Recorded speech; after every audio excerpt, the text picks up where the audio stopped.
The market narrative has changed again in recent weeks, potentially ushering in a new phase to the bear market that started over a year ago. Hey everyone, I'm Phil Clark. Welcome to another edition of We're Talking Money. If you're like many investors, you're probably wondering what's next for the stock market. Are we headed into recession? Are stocks going lower? Well, I have the answers, so stay tuned.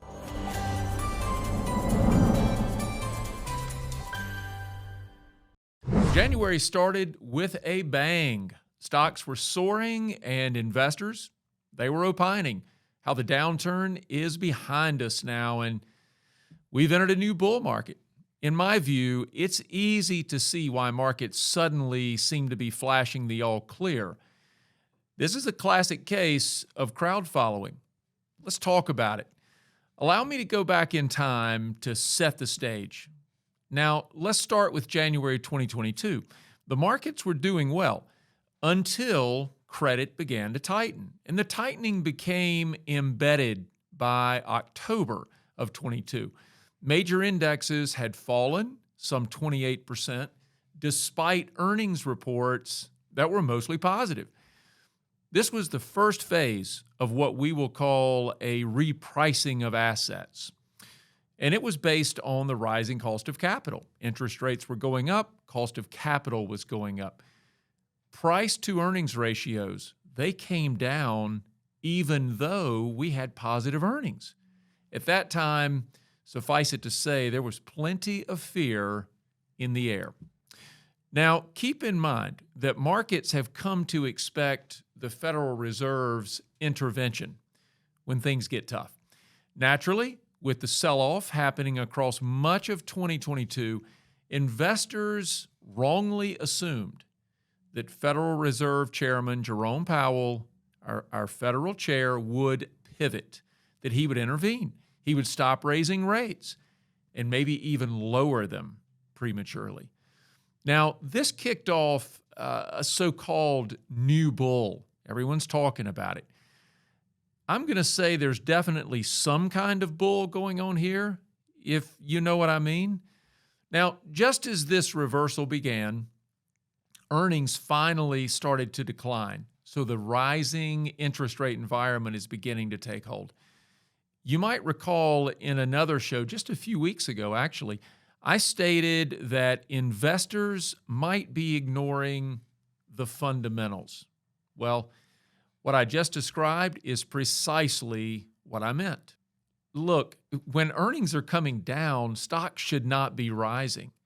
If you have rational investors, the optimism of a Fed pivot and evidence that inflation was coming down, it turned everybody somewhat bullish. And that became a nice recovery, which started back in October 2022.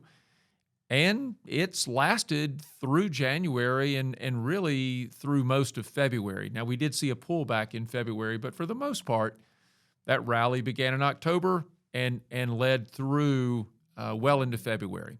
That bounce led to major indexes recapturing nearly half of their decline during 2022. From our point of view, economic headwinds have not abated. And anyone that thinks they have, maybe they're just ignoring the data. It is plausible at this point that the headwinds have increased. Let me share with you what I mean. So topping the list of headwinds is inflation. And it's likely the most concerning. This wasn't a concern prior to, say, mid-2020 when we saw early signs of inflation. But early 2021, it was clear that inflation was moving up and it was moving up rapidly. Now, by June of 2022, inflation was above 9%. That was a 40-plus year high. Our inflation has been very persistent and it remains pretty hot, around 6.5%. Now, in the next chart, however, inflation is even worse in the services sector, and this is very problematic. Let's talk about the yield curve. This is another headwind. So the yield curve or the yield curve inversion has been a near perfect, and I hate to use the word perfect, but it has been a near perfect predictor of the economy sliding into recession. Basically, what it means is that longer-term Treasury yields are less than shorter-term Treasury yields. Now, we saw this condition develop in mid-2022, and it has worsened ever since. Now, the weakness in this perfect predictor is timing. Recession may not occur for as many as 18 months following the inversion. Suffice it to say, the inversion is widening, and global yield curves seem to be following the same path. Now, our next headwind is nominal wage growth and real wage growth. What's the difference? Well, I'm glad you asked. Nominal is the amount that someone's paid. For example, say the hourly rate of pay is $20. That's nominal. Real wage, on the other hand, is the amount the employee earns minus inflation. In other words, what money will purchase is more important than the wage itself. As of this show, wages have grown since the COVID recession. Growth peaked around 6% in early 2022, and since then, however, wage growth has been declining, and it currently sits around 4%. Now let's apply inflation. So real wage growth is suddenly negative 2% in fact. So this trend is not sustainable. What I mean by that is that consumers will be forced, if they have not already been forced, to reduce their cost of living, or they have to turn to savings and credit. So that brings us to another headwind: consumer savings and revolving credit. This headwind cannot be ignored since consumer spending, remember, we've said this many times throughout our shows, consumer spending is responsible for nearly 70% of America's GDP. Consumer spending is a must for our economy, 70% of it. And so far, consumer resilience, it's been nothing short of impressive. But while consumers are spending the same amount, inflation is affecting the amount of goods and services that you get for every dollar spent. Looking at revolving credit and personal savings rates, we can see that consumers may be spending more than they have to simply maintain a certain lifestyle. Look at the following chart. I want you to notice something here. Look at the gold line, how it is dipped below the orange line. What this means is consumers are saving less. Savings rates are lower now than they have been in many, many years, and they're spending more. How do I know they're spending more? Because credit card debt is rising, and it's rising rapidly. In fact, it's reaching highs that we haven't seen in decades. Making matters worse, the spending is happening on revolving type credit cards, which comes with very high interest rates. Finally, let's talk about another headwind: employment. So this headwind has not cooperated as it relates to inflation. The Federal Reserve was expecting payrolls to start slowing. Instead, January payrolls increased much more than expected, and unemployment fell to multi-decade lows. We haven't seen those numbers in a long time. That was followed by the latest retail sales report, which showed consumers have been spending more than expected in the face of inflationary pressures. How is it that our consumers are so resilient? Well, most people don't want to reduce their lifestyle, so they find a way, whether that's savings, credit cards. Sound familiar? We just talked about that. On the surface, economic activity is painting a very bright picture. Low unemployment, robust consumer spending, and stocks seem to be ignoring the fundamentals. or I should say investors are ignoring the fundamentals. What could be wrong? This ostensibly good news is anything but good. And I don't want to pour water on the fire, but let's be honest here. I'm just going to simply tell you the truth. I'm going to give you my perspective. You do with it what you will. First, the Fed is determined, they have made it clear, to get inflation wrestled to the ground. Their goal is 2%. Remember, I said it's at around 6.5 or maybe 7. Standing in the way is Consumer Price Index, a measure of inflation, the Producer Price Index, or PPI, and Personal Consumption Expenditure Price Index, another measure of inflation. All of these will force the Fed to continue raising rates. Some people thought they would stop. In fact, they thought after the last hike, we were done. But another is coming in March and probably another in May. And now the Fed is talking about as many as 8 hikes during the year 2023. What will higher rates mean for the economy? At this juncture, what am I expecting? Well, I believe that the terminal rate will reach well above the Fed's estimate. If Jerome Powell intends to defeat inflation, or slay the dragon as he calls it, he has a lot of work to do.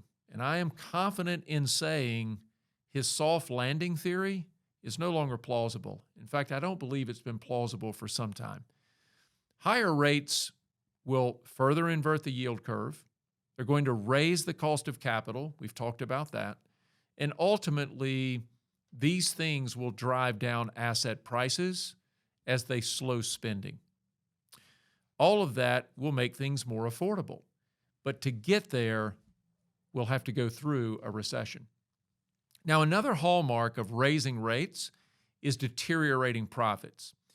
In our opinion, the stock market adjusted down for much of 2022. I mentioned a little while ago about 28%.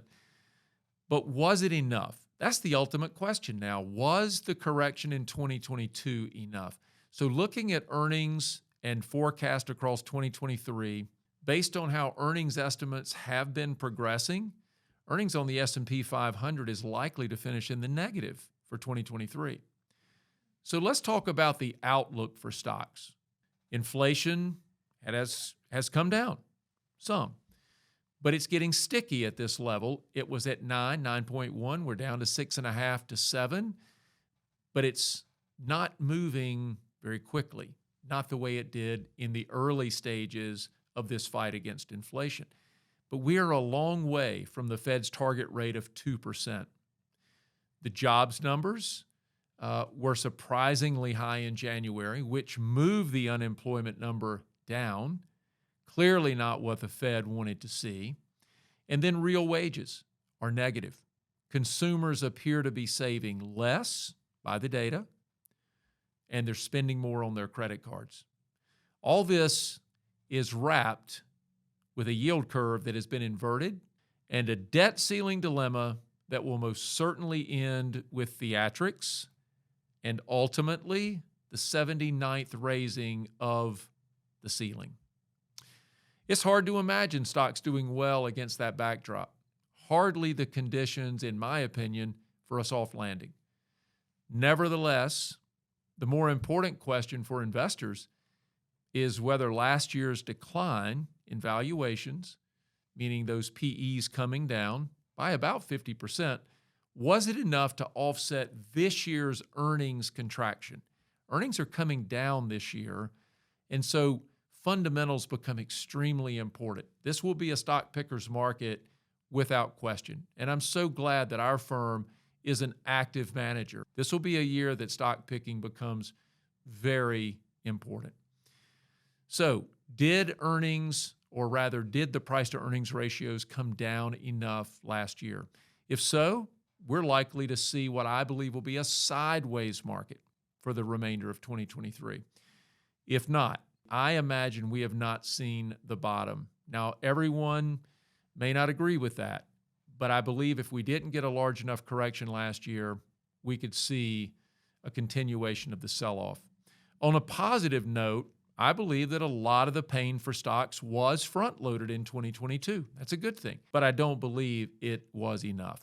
However, my confidence is high when I say we don't yet have conditions for the next bull market. I don't think this up and away is something that is going to stay in place.